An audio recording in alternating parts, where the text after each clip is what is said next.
Okay, awesome.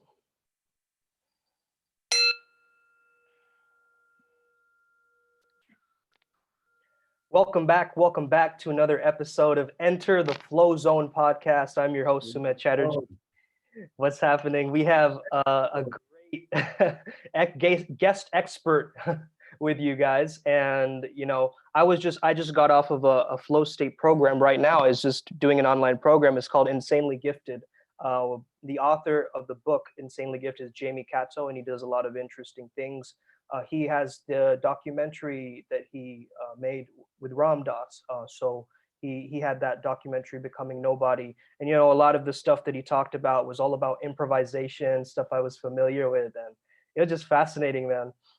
And I did a recently on my YouTube channel, I did a flow state breakdown of Doctor Strange. So that was really exciting in terms of, tapping into that timelessness. Like, how can we look at that character to really teach us about, the whole rebirth and the aspect of like memento mori, like remembering that time is limited and things like that. So that was a lot of fun. We have, speaking of doctors, we have Dr. Brent Hogarth. He's a sports and clinical psychologist. He's the head coach of Flow Research Collective. It's an honor to have him on this show. How are you doing, brother? Sumit, I'm doing well, man. I'm resting my foot up here. I sprained it in a basketball game a few days ago, but I found out it's not broken. So I feel like flow is coming back to me strong here today. And yeah, I'm excited to connect with you. Excited to Mm. share some of my background and what I've learned about flow state with your audience here. And yeah, man, let's have fun, brother.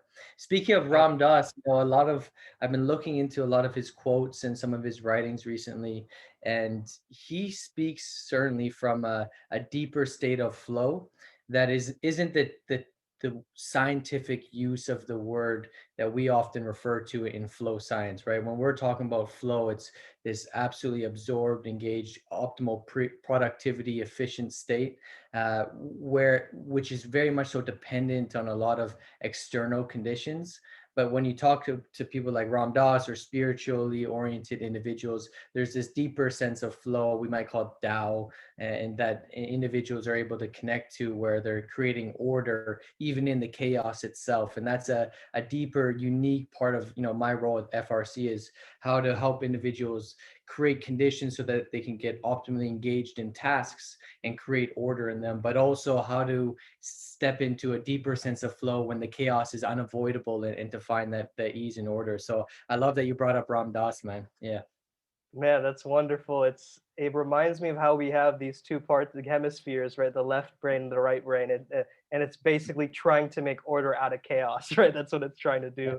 And so, yeah, I've heard of the fact that flow state is kind of linked to spiritual experience, or at least this quasi mystical experience. And I like how you differentiated that from the productivity elements of flow, because yeah, there's definitely a lot of misconceptions out there, let's say, right? Yeah, Yeah. well, flow state is obviously nothing new. It's been repackaged and termed in many different ways. But if we go back to, William James and the spiritual religious experiences, and then we go to Maslow, peak experiences, and now we go to Csikszentmihalyi and the flow state. It's a state that's ubiquitous, it's universal, and it can be experienced in so many different contexts. And the context is very much so is what's dependent on what we call it, right? When we're in a religious service, it's a religious experience. When we're out in nature, it's often experienced as a peak experience. When it's in a sport or professional setting, we often call it a flow state. And so, yeah, man, I think that the reason why I just brought that up is because when a lot of people come towards flow training, Csikszentmihalyi actually originally warned about individuals who are solely seeking these peak moments, right? Abraham Maslow, interesting enough, at the end of his life, the individual who brought peak experiences to the forefront in psychology made a shift from focusing on peak performance to what he called this plateau experience, which is this more enduring sense of spiritual consciousness or sense of order in life, and something that doesn't go from these huge highs to these huge lows. And that's, I think as coaches and individuals, that's where we want to land on. We want to have those peak experiences, but we don't want those valleys to bring us down to such challenging moments. And what I would say, I'm not sure if you're aware, I did my dissertation specifically on the dark side of flow, so we can kind of run through that in any way too. That's awesome, brother. Yeah, I definitely remember seeing you in that video. And yeah, for sure that the dark side of flow is very interesting. That whole like bliss junkie thing, right? To how do we escape from, well, just having flow state be this just like transitory, like temporary state to something much more long lasting, or as you mentioned perfectly, like the word plateau. Yeah, that's exactly it. Like how can we, instead of meditating for 5 minutes and then forgetting about it, like how can we meditate all day, right? How do Yeah. you live through the meditation? Yeah, for sure, man. Um, A lot that's of people get in trouble. So I actually I got kind of hip to the word the dark side of flow from a book called In the Zone: Transcendental Experiences in Sport. And this is an older book by Michael Murphy, who created the SLN Institute, and another individual. And they spoke about what they called the spiritual underground of sport. So this book is probably 30 years old or something. And it talked about when people were finding flow in sport and there was no understanding of what that state was. People were lost, people were confused, and they'd then try to find these states through drug, sex, rock and roll. They'd leave the sporting complex and kind of be disorganized and get into trouble. And so there's a lot that has been done and evolved to put a language to this state and to the dark side of it so that people can manage it more effectively. And what they had hit in that book is that we need a daily philosophy where we can connect to that peak experience in the mundane. And so when we're able to do that, then it's not this seeking or grasping or the aversion when we're not in it, but kind of a releasing into that, whatever we want to call it, consciousness itself or flow. Yeah. Sorry, I'm going on a riff here. I want to know what do your clients or people that are watching this video, what do they want to learn? What are they most curious about?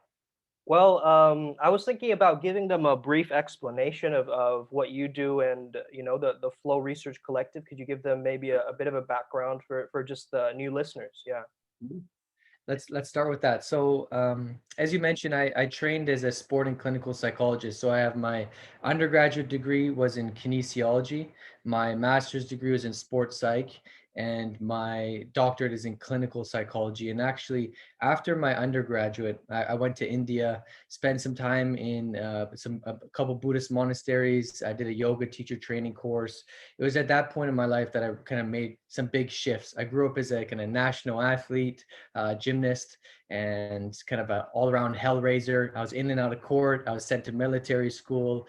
I knew the dark side of flow very well. To be honest, fully frank with you, my deepest flow experiences in my life, especially at that age, was getting into street fights or being a graffiti artist and bombing trains or billboards. And that's what I knew flow was. And I came somewhat addicted to that. So I needed to learn later on in my life, like, how can I reach these peak moments in something that's going to live to or lead to a value driven life. And so after college, going to India, it really grounded me in a lot of different perspectives that helped me integrate that experience into a more enduring plateau experience. And so yeah, at my undergraduate, or sorry, at my graduate degree, I worked as a clinical psychologist in substance abuse. I did existential therapy with older folks.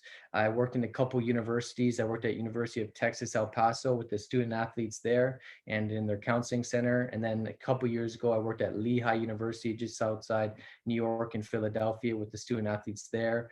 And then right after that, Stephen Kotler, good friend of mine who we connected actually over my dissertation and over skiing, hit me up and asked me to join Flow Research Collective, which is essentially, I think, the world's leading flow state organization. We have around 5,000 people in our online programs right now. We have a few kind of platform programs. Our first one's called Zero to Dangerous. This is an 8-week mindset training course. We have this other course called Flow Trainer Accelerator, where it's zero to dangerous, but then it's built on how to help other coaches train into flow. And then our last program is called Art of Impossible. It's a year-long mastermind. And so essentially, as clients go through these programs, they work with a neuroscientist or a psychologist, such as myself, for additional one-on-one coaching. And so that's my role, man. I get the joy to meet with people all around the world every day, whether it's individual coaching or large groups, and talk about how to optimize performance. You know, coming from a background in clinical psych where it's anxiety, depression, you name it, and now just focusing on optimal performance. It's a lot of fun, man. It's a lot of joy. It keeps me having to learn and grow as a clinician. And, you know, maybe I'll just share something that we can kind of build off on. You know, my background as a clinical psychologist is focused around what's called acceptance commitment therapy.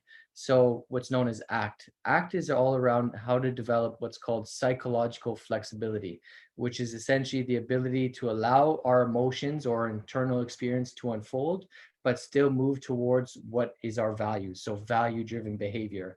And how this connects back to flow for me is what typically holds people back from accomplishing their goals is when they prioritize a certain emotional state over their behaviors. So, as a flow coach, I want to help my clients most effectively change and develop an effective relationship with fear, typically, so that they can see it as something they can move towards and not something they're trying to avoid or control, which will only keep them away from actually developing skill in their craft and finding more and more flow. So, you know, there's so many hacks, so many behaviors and habits that we can all practice, but if we don't have that core ability to effectively regulate our emotions, we're fucked.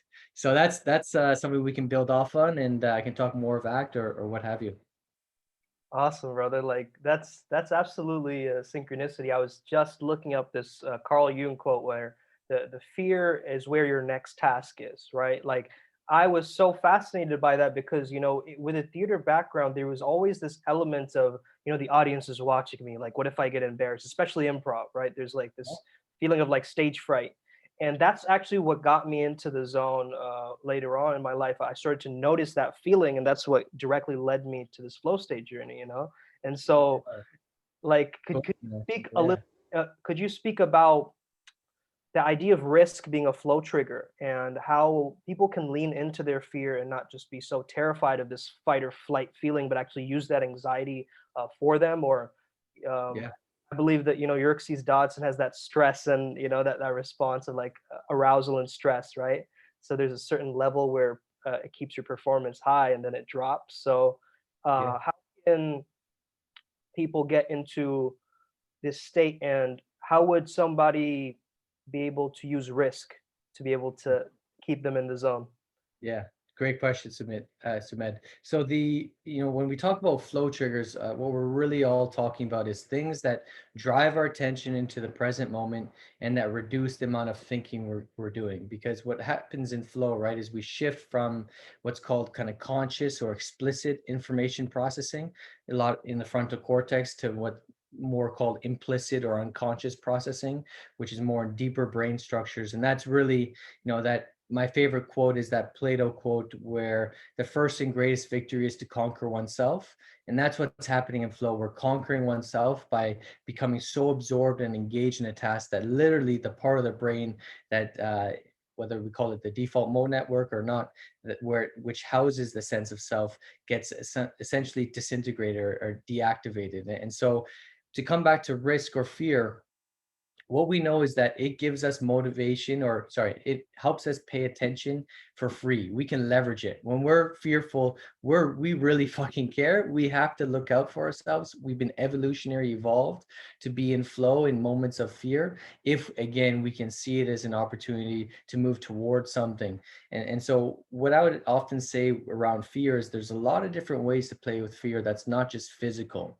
And so whether it's emotional risk in a deep conversation with a partner or a loved one, or whether it's creative risks that in improv, taking a chance on a new joke you're going to bring in or whatnot. And then certainly later on, physical risk is a great way. We've all been in, let's say, a potential car accident, or even in our car accident, or extreme sport where time is slowed down, we've been engaged. So fear, what I would give is a practical takeaway is when we go into moments of fear, if we're able to accept that the fear is there, essentially, if we don't turn on what we can call the struggle switch, which is like, oh fuck, I don't want this fear to be here, which only leads to more additional emotions. So if we turn off that struggle switch, and we can see that as we enter this stage where there's fear, if we can say, you know what, I know fear is showing up here and it's appropriate because I'm moving towards my values of being a creative individual.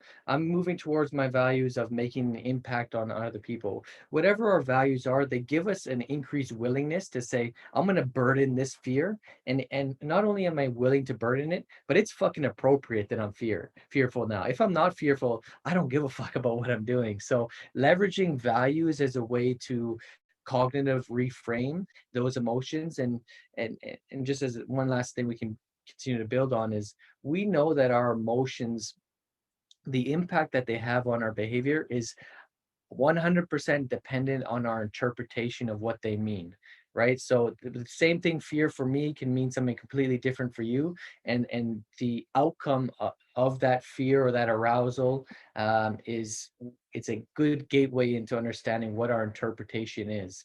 And so yeah, I'll leave it at that and let you jump off wherever you like, man. Yeah, so that's an incredible epiphany that I just had in terms of how, how flow state is said to be the perceived challenge and the perceived skills, right? The challenge skill ratio, and it said that anxiety is when your skill set in handling that task is really low, right? So it's like really high challenge. So, what are some ways that people can um, essentially deal with that anxiety in a sense, right? Like, how can they reach their skill set, and would it be much more of an attaining of mastery of the skill set, or how would people go about like really approaching that anxiety? Yeah, it's, I want to be sensitive because I know, there's anxiety and fear, maybe what's quite common, and then there's like, a clinical diagnosis of anxiety. And so I'm not really going to go too much into, those that are suffering from clinical anxiety, which I don't want to kind of just gloss over. So I just want to make that differentiation at first. But, for those that are suffering um, from fear and let's say some anxiety as well, there's a lot of things that I will focus on. And first and foremost, I go back to the positive psychology basics. So what I mean by positive psychology basics, these are the well established evidence-based approaches that help people optimize their neurobiology, so to reduce fear or anxiety. So these are gratitude, this is sleep, this is mindfulness. One of the biggest pieces that we often forget for entrepreneurs or those that are aspiring to be great is social connectedness. Maslow had this great quote. He said that, personal development is a two-step forward, one-step back process. And so when we're, striving towards self-actualization, we often need to take a step back first and say, am I connected with, my loved ones, my friends, so that we have the increased willingness to take that risk. If we don't have social connectedness, we don't have a secure base, it's very hard to say, you know what, I'm going to go for that fucking risk. I'm going to go towards that anxiety. So social connectedness.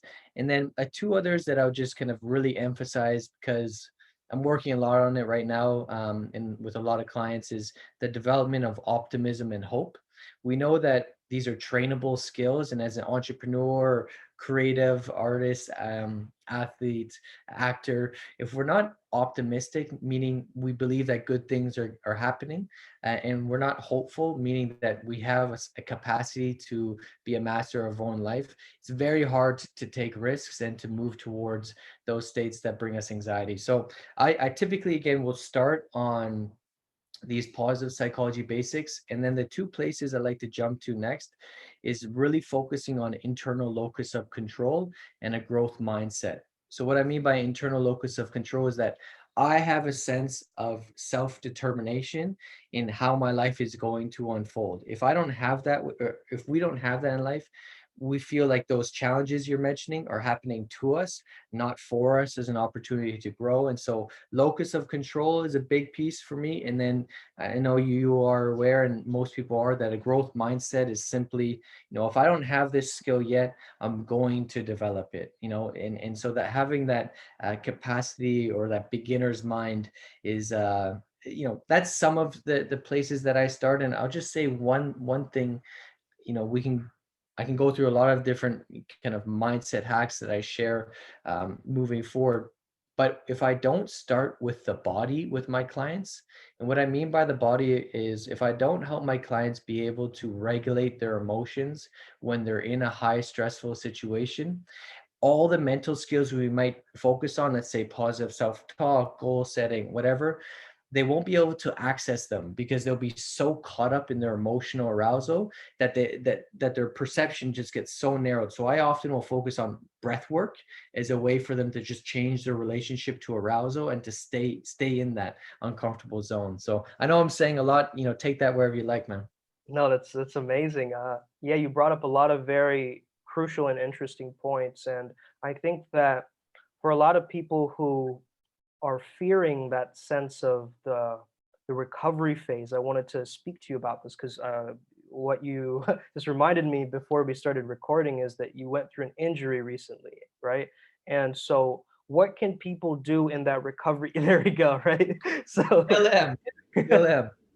so what can people do in that state of like, they're in the recovery phase, they've gone through maybe an injury, and like, what is the process of them to heal? Like, what would you tell someone who's an athlete or someone who's going through that process right now, similar to what you might be going through, you know?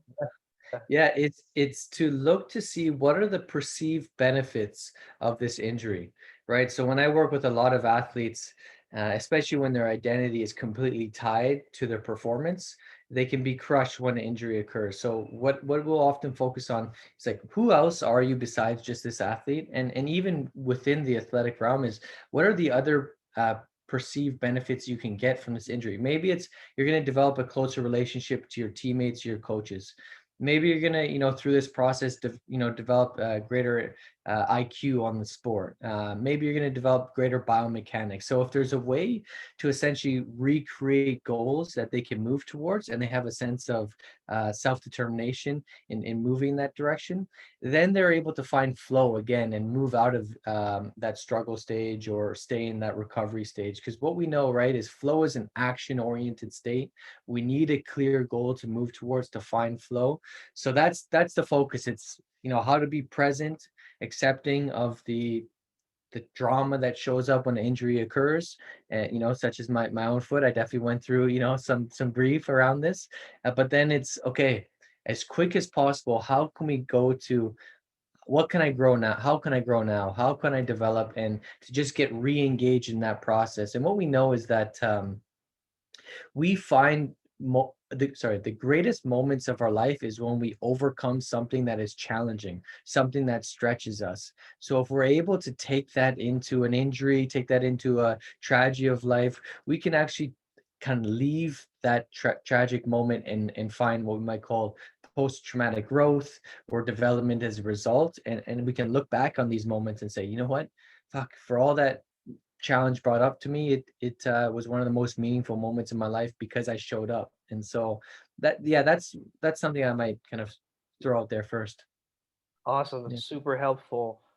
Something that I just got a flow state download right now in Great. terms of this concept of the autotelic personality, right? Certain people have more a flow propensity or certain characteristics in regards to getting into flow. So, Yeah. could you get into a little bit about that and maybe somehow link it towards the addiction? Because I've heard Stephen also mentioned that, scientists don't like to use the term addictive, they use the term autotelic, right? So, um, where is the link there? And could you speak a little bit into that autotelic nature?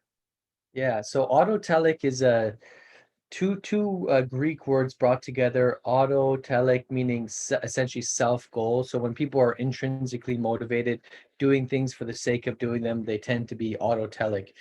High personality characteristic of autotelic individuals is openness to experience and extroversion. So when someone is quite open to an experience, there tend to be find more acceptance and trust in what's unfolding. And just to kind of make a side note here, when I work with clients, if I want to help them find that plateau experience we kind of opened up to earlier, it's really around how to develop trust and trust and acceptance of what's showing up.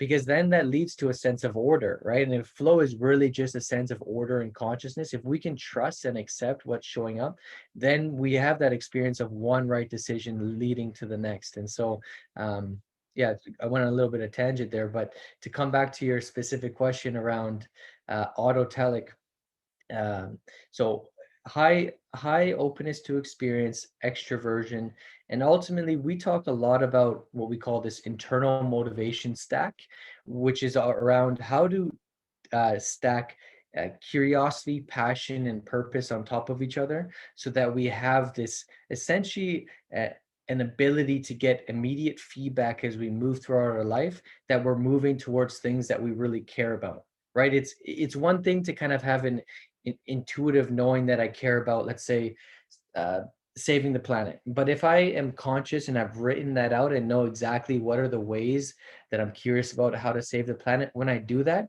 I get a sense of reward that keeps me a little bit more engaged, gives me a little bit dopamine, norepinephrine, that gives me a sense of a greater flow. And the one other piece around the autotelic personality that I think um, is can be highlighted is the value of curiosity. And I'm curious to kind of pull on this with you a little bit more.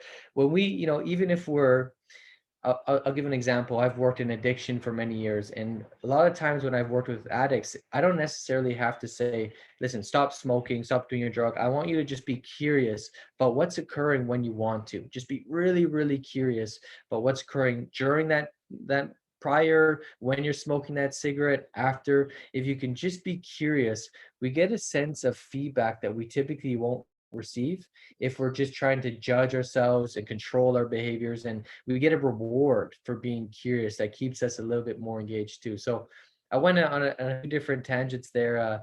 Jump on wherever you like there, Samir. I love that. I've personally used the 25 curiosity list, and gone through that process. And I do go through that process myself with a few of my clients. So that it's just a fascinating, technique to be able to just tap into that curiosity. Like that's the gateway, right, towards that passion and purpose. Like just to know that is such a gift. So thank you for sharing that with our audience. I think that's going to be a lot of value.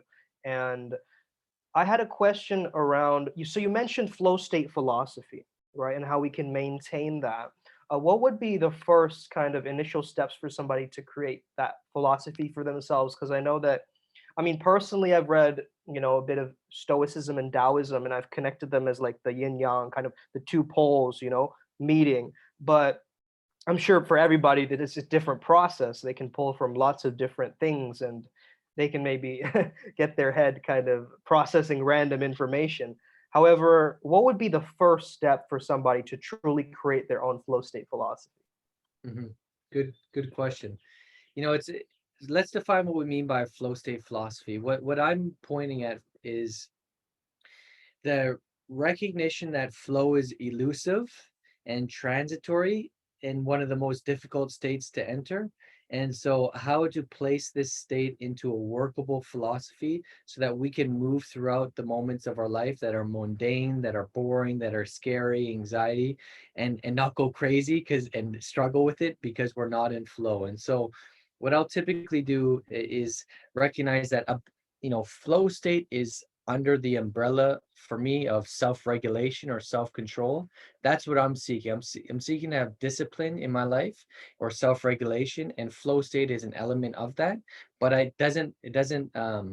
it's not of greater value to me than self-discipline. So that's my focus, and where I came to in my dissertation is I created a theory of optimal performance where it's really around the balance of flow and mindfulness, and using mindfulness to effectively choose situations that are safe, that are value congruent, where I can enter flow in and not find flow in areas that are going to lead to not a good life. And what I mean by that is, we talked a little bit earlier about how flow is a state where we shift into the unconscious.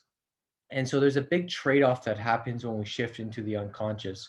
We lose great flexibility emotionally, behaviorally, and we shift into great efficiency. So that's the benefit of flow. We're very efficient, we're very productive, we're very creative, but we can lose the flexibility to effectively say, and the self-awareness to say, oh, maybe I shouldn't be moving in this direction. Maybe when I'm getting to this fight, it's time to stop, not just keep moving towards being effective and being efficient here. And so my focus with having a sound philosophy for flow is, one, recognizing that it's an elusive state and that there's actually deeper meaning in being able to be present in all of life that shows up. Csikszentmihalyi actually spoke about it. I'll send you my dissertation. You can dive into this. I really kind of talked a lot about this. He had these two terms, vita active and vita contemplative. And he says, vita active is taking action, which is flow state. Vita contemplative is obviously more contemplative state. And he said a good life results from having more contemplation than action, so that we can choose essentially the direction that we want to find flow in. And so I'll say one more thing, and then this might wrap it up here and you can build off it. So when I wrote my dissertation, coming back to that quote that the first and greatest victory is to conquer oneself, I showed how flow is a state where we conquer oneself by becoming so absorbed in it, whereas in a mindful state, we learn to conquer the self by learning to simply let go of the contents of consciousness. And through letting go of the contents of consciousness, I think we can develop or deepen or into that deeper sense of flow or presence that makes it something that's not so elusive, so that we can experience a sense of order and joy, or what harmony we can call it, in all of life's moments. So that's my philosophy. I think each person's going to have a different one. At the end of the day, though, for me, it comes back to my philosophy needs to guide me towards my values, even if it's scary, even if it's vulnerable, even if it's painful. I know that at the end of the day, when I die, if I look back on my life and say, God damn it, excuse my language, if I move towards what I care about in my life, what I cared about, and it was painful, it was suffering, I can have a sense of reward in knowing I was authentic. And when we talk about flow, I think that's one of the greatest benefits of flow is authentic self-expression.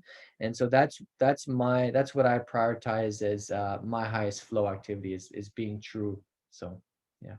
Yeah, and nobody can really judge the truth, right? In that sense. So that's a wonderful thing that you just brought up. Yeah, the authenticity and that acceptance, right? The acceptance of the self.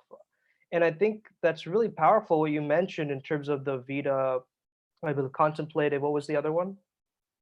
Vita active or activa. Yeah. Yeah, so would it make a difference if a person's flow profile were to say deep thinker? Like, would that change in some way? Maybe they're not taking enough action. Would that process change? I mean, I'm just asking from your perspective. Yeah, so it's an interesting question, and I'll kind of pull it on some research. So Um, there's research that shows that in different cultures, people experience flow differently because of essentially what they're oriented towards. So, in a more individualistic culture, people tend to experience flow more and kind of self-actualizing their own goals, whereas in a more collectivist or let's say like a more traditionally Eastern culture, there might be a greater sense of flow in maintaining social harmony. So the experience itself is the same when someone's in a flow state, but the ways to access flow can be quite different for different individuals depending on their makeup. So sorry, I didn't answer your specific question though. If you ask me again, I kind of forget. I know I went a tangent there. Well, no, I was just talking about if your flow profile, let's say you are a deep Yeah, thinker, right? right. Would that change that ratio in terms of the Vita contemplative and the Vita active? Yeah. Yeah.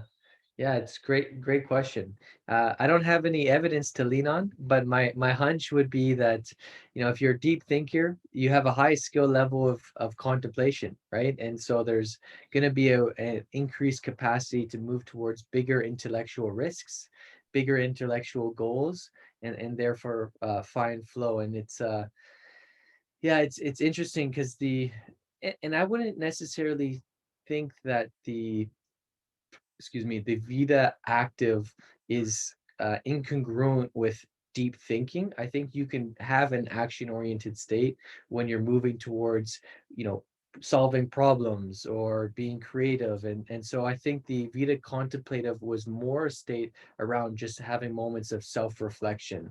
So I think a deep thinker can also find flow in Vita active, but it might not be a physical sport, let's say, or whatnot. Right, that makes, yeah, that makes complete sense. Yeah, Thank you. yeah, So yeah. I was wondering about this idea of, the childlike nature of an individual, the playfulness, right? So being able to tap into that.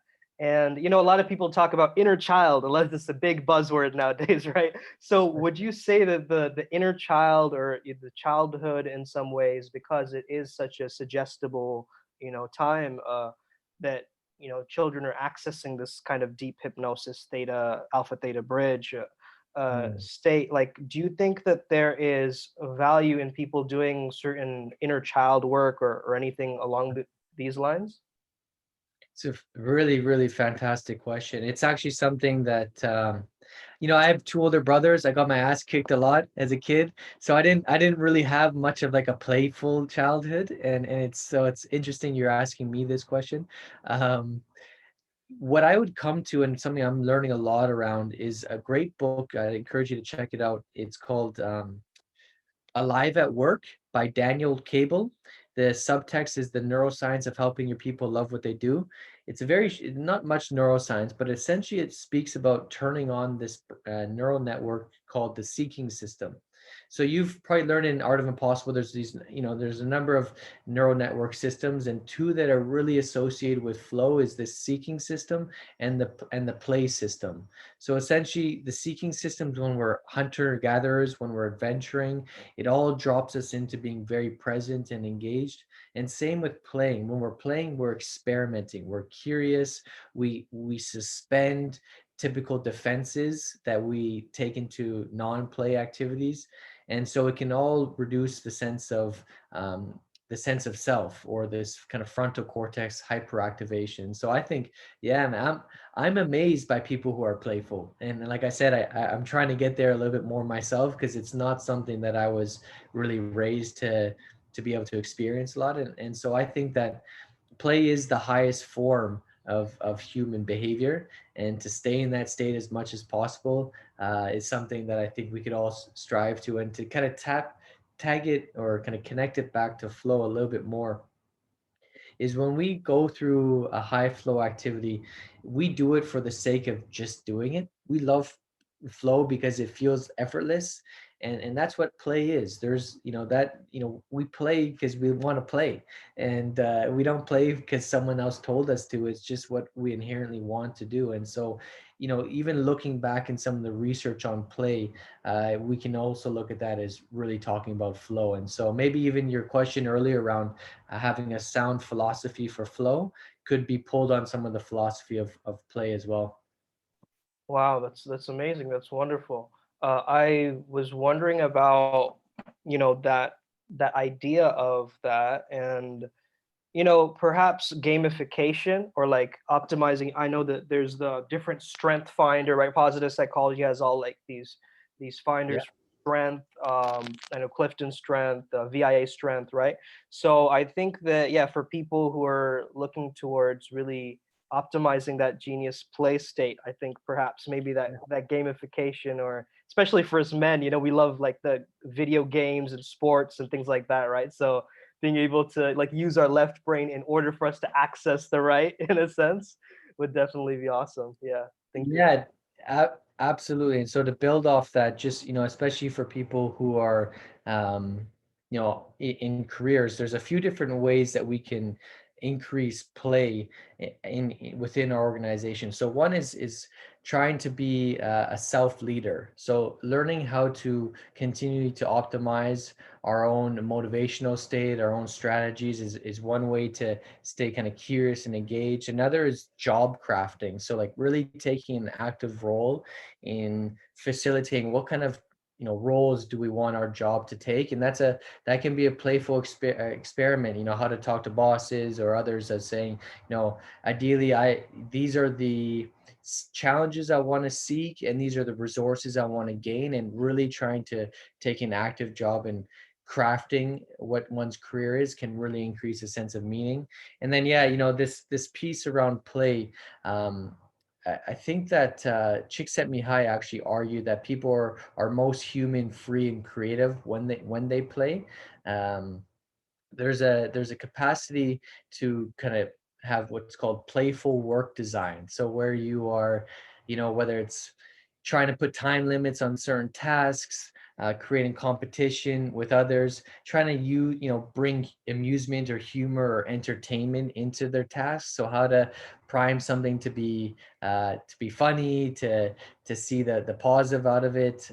Competition's obviously a common way that people increase play. And then this last piece you hit here on strengths. When I think of the field of positive psychology, I often think of it as being a merger or a marriage between, well, it was Martin Seligman, so much focus on strengths and values, and then Csikszentmihalyi, really this action oriented towards challenge state. And so strengths use and learning particularly how to use strengths in novel ways is a really fun activity I do with clients, because strengths are something that we take for granted. It's just they're invisible skills. It's just like, you know, this is who I am. But you know, if there's ways that we can get really clear on what our unique strengths are and see how can I play with these in different contexts, how can I lean towards this within my relationships, or what have you, that there's a in we tend to find greater flow in optimizing our strengths. So it's a great place to start when doing some flow coaching for sure. Incredible. I love that. This is a juicy podcast, man. This is a lot of great stuff. Good, good, good. So, So let me ask you a quick question, if you don't mind. yeah, S- absolutely. So I'm wondering, you know, hmm, what was your kind of peak flow state? What was maybe one of your peak flow states? And yeah, I'm just curious to kind of get to know you a little bit more and what comes to mind for you. Yeah, so for me, one of them is definitely freestyle rapping. I Yeah, love just like being able to put on a beat and just be able to, access that state. I watched 8 Mile when I was like 9 years old, and I got super into rap battling online on like text forums and things like that. And at yeah, the time, I got so much, I guess, criticism because it's rap battling, obviously, right? But also, I was yeah, with a few like 13-year-old Indian guys, rap battling online. yeah, Was like, recording my music because at that my voice hadn't matured at that really young age, like 9 years old, right? So I waited until my voice really matured and I started recording music. And when I record music, I just get into that zone. Absolutely. Like, that's one of my, I would say strengths. I love words. I love linguistics. Have you read the articles on flow and freestyle rappers? Yeah, yeah, it's incredible. Incredible. Yeah, man. Dope. Is there a way I can listen to any of your songs? Do you still have any of them published or? Yes, I do. Yeah, I'll link you to my SoundCloud. Yeah, absolutely. Cool. Yeah. Oh, nice. My best friend is incredible freestyle rapper, and I'll maybe introduce you guys one time. And it his ability to drop into flow in freestyle rapping, and I can do it once in a while, but it's very rare.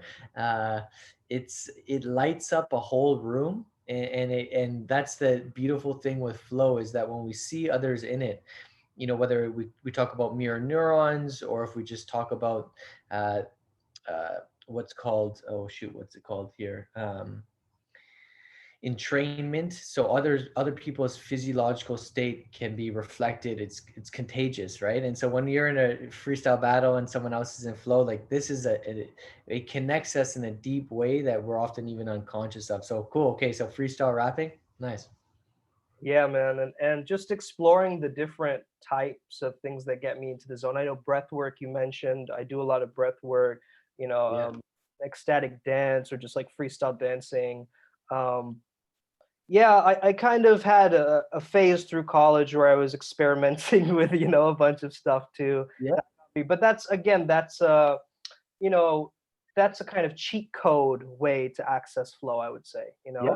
And so learning I'm about on I'm on an advisory board for a psychedelic company, and so I'm looking very actively in the research around.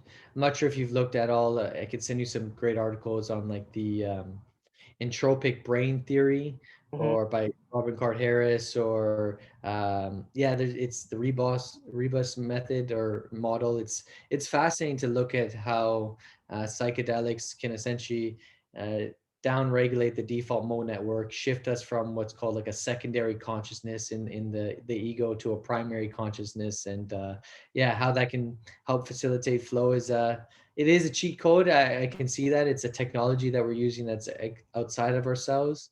And yet for some people in particular who have let's say treatment resistant depression or certain cancers or fears, it's a tool that I'm pretty passionate about helping kind of bring into the forefront as well. So yeah. That's wonderful work that you're doing, brother. Like, yeah, I think that there's definitely potential in that.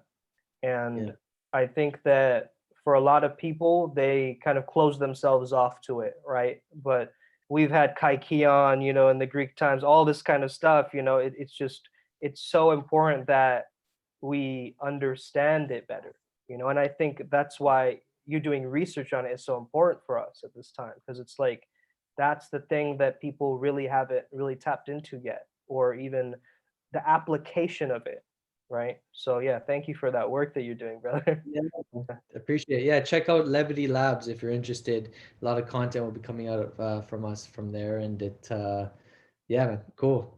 So a quick question, I'll share with you is, okay, so you freestyle rapping, dance, movement, and what about in your coaching? I'm curious. For me, it's such a privilege to connect with people, and these days, that's often my deepest flow states is just like we are here, just being fully present with you, getting to know you, see your beautiful smile, see your energy, and so those are the moments that make coaching such a joy because yeah, it feels like play a little bit, right? And I guess the key piece there that I'll share, I'm sure some of your client or audiences are audience members or coaches as well, or managers. And when we can step out of going into a coaching session thinking that we need to be deliberate about sharing theories or techniques and rather just focus on the relationship between ourselves and the client and focus on the process that's unfolding or that interpersonal domain. That's where real coaching or real change happens. When I talk about like Sumedh, like what's the space between you and I right now? I feel like it's even changed just with me dropping this into the conversation here and now. And so yeah, man, I don't know if that's because I, as a beginning psychologist, it was very hard because I was like, I need to do this and that. And then when I focus on just like the relationship piece itself and knowing that if I can just help clients identify and remove the obstacles in their life, their natural tendency to self-actualize is going to take over. I don't need to have all the answers, but if I can remove those obstacles, and a lot of that's relational. So yeah. That's wonderful, man. Something that you said brought up for me this idea of, how in the vagus nerve, I read something about, how social interaction kind of gets you into that relaxed state when you really Yeah. connect with someone. And I think Yeah. that, yeah, that's what is incredible about flow state coaching sessions that I do. Like, I see people and I don't even go into trying to fix or, trying to solve anything. It's like I get out of my own way and let the process happen, essentially. Mm. Right. And that's where the magic, the aha moments, the breakthroughs, that's when they really kick in. Yeah. Yeah, right. It's the when we're feeling safe and secure in a conversation or Yeah. with others, it allows us to move from these deficiency needs of trying to fulfill safety and security to more growth needs. Once I feel secure in this relationship with you, now I can be like, all right, so Med, like this is what I really want to go for, and I'm willing to do this now because I have some security to jump off on. And so yeah, we see those moments where clients once they get a little bit of rapport, get safe, they're willing to bring up a little bit more. And yeah, it's quite a joy, right? It's quite a privilege. Absolutely, man. So I wanted to end on a note to really help people out. They're going through this time right now where India's had another lockdown, just it's starting from tomorrow. So it's going to be Wow. another time for us to just, lock in and really get focused on our individual flow state instead of the group flow. So, um, Yeah, for the people listening, I know that, job security is kind of a big thing going around right now. Specifically, could you speak into the terms of like, burnout in this state of like being at home, or like going on Zoom meetings, not wearing pants, just going on a Zoom meeting or whatever, or like, this idea of overexertion.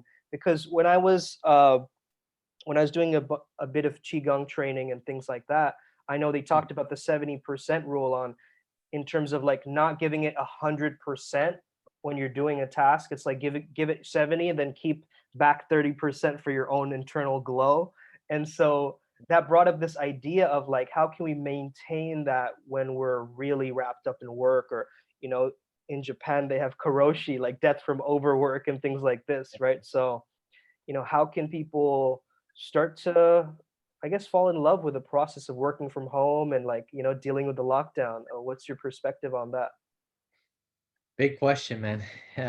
Big question. I'm feeling like there's so many different ways that I could try to approach this, but I want to be, yeah, and I'm feeling some pressure to be as helpful as possible. And I think let's just first quickly look at what is considered the triggers for burnout. So this is from Christina Maslach's work. There's kind of 6 burnout triggers that I think, you know, the audience members can think about and see, okay, do an evaluation to see where they're at. So the first is a lack of control.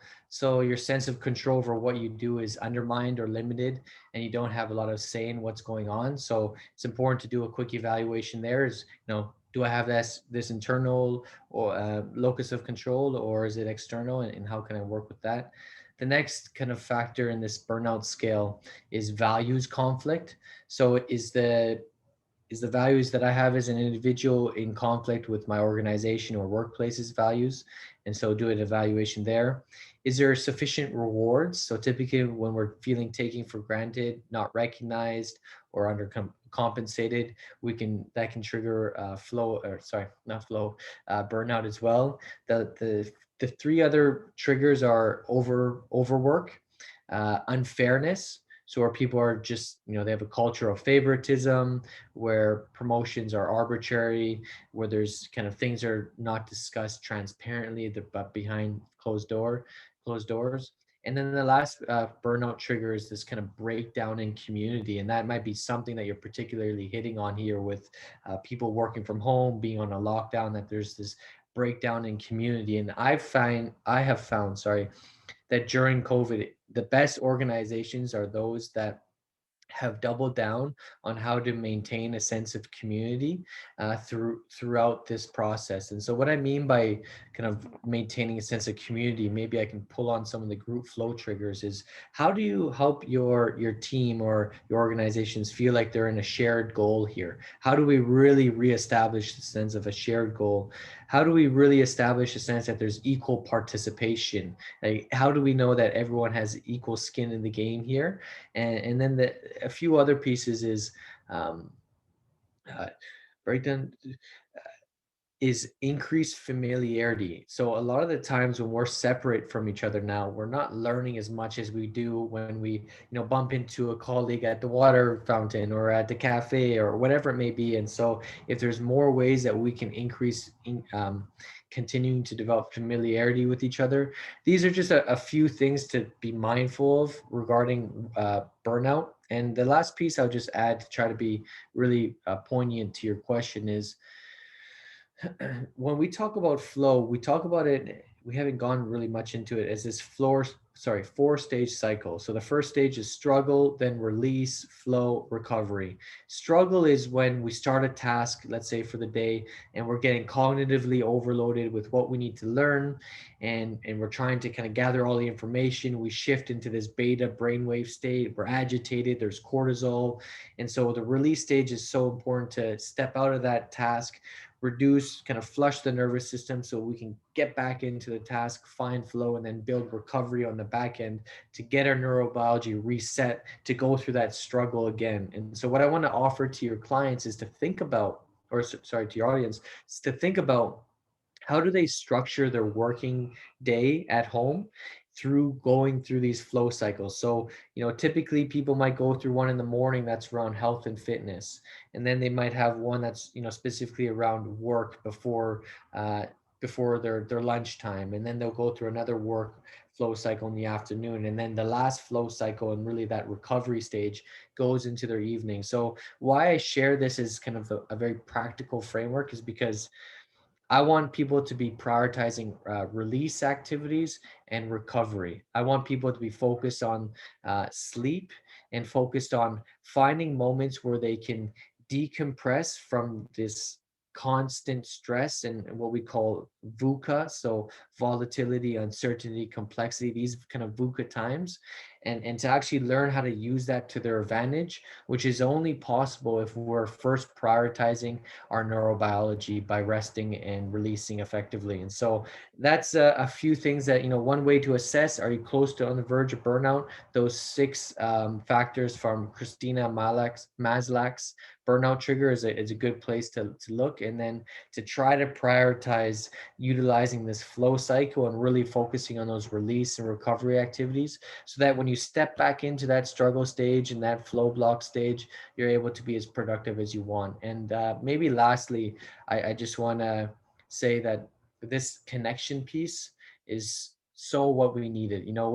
With this ankle injury, for instance, the support that I've had, even just with people helping me get ice, getting me wraps, getting me crutches, like all of that, you start to realize, and maybe this is a nice thing to end off, just how fucking interdependent we all are with people, and how, what we aren't independent. And when we can open up to that sense of interdependentness, I mean, this is what all the great religions and mystic, traditions shared, is that we feel a sense of connectedness, and there's power in that. There's power in knowing that, this bottle of water here, there's hundreds of people that contributed to that. And the fact that I'm connected to them, and the fact that I'm connected to millennia of human beings that have overcome so many great challenges, different pandemics, whatever it may be.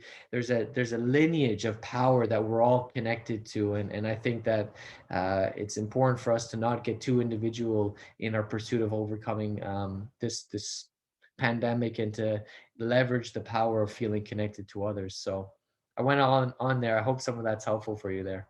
We're in the flow, brother. Yeah, Yeah.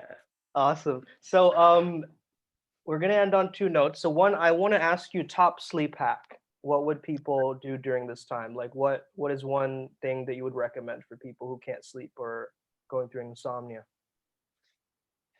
You're asking just one. It's just hard because I want to throw so many.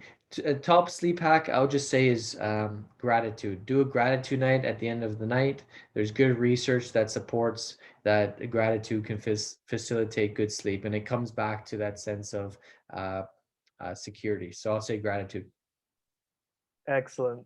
And the final question we have here is, if you can yell through a universal megaphone, right, and Uh-huh. get one message across the entire globe, what would you tell the Hmm. entire globe? That you are loving awareness. Wonderful. Yeah. So much for being here, Brent. I really appreciate you, brother. And Thank you. yeah, this is your time to plug yourself. Where can people find you? Where can they find out your work? Yeah, sounds great. So flowresearchcollective.com, that's where you can learn more about our programs at FRC. You can see our great team that we work with there and get some resources. My personal website is just my name, brenthogarth.com, BrentHogarth. Follow me on Instagram or Twitter if you'd like, or LinkedIn. I'm not too organized these days on social media, but I share certainly some resources. I share some of my personality and my own kind of craft and mission towards running ultra marathons, and focus really much on my fitness. So yeah, I'd love to connect with people. Please follow me there. Invite me to different clubhouse rooms. Please, I'm saying that to you as well. If there's ever some clubhouse rooms I can jump on and connect with people, I love that app. I think it's super cool. And yeah, that's how you can connect with me. And I love India. I can't wait to get back to India. It's a really special spot in my heart, and I think maybe I have some previous lives there. So I would love to connect with you out there and others, and find some flow out there. So let's stay connected. And again, thank you for the opportunity to jump on your podcast here today and connect with some of your followers and listeners here. Awesome, Brent. Thank you so much once again, brother. And may the flow be with you, brother. Yeah. All right, Doug. Thank you, brother.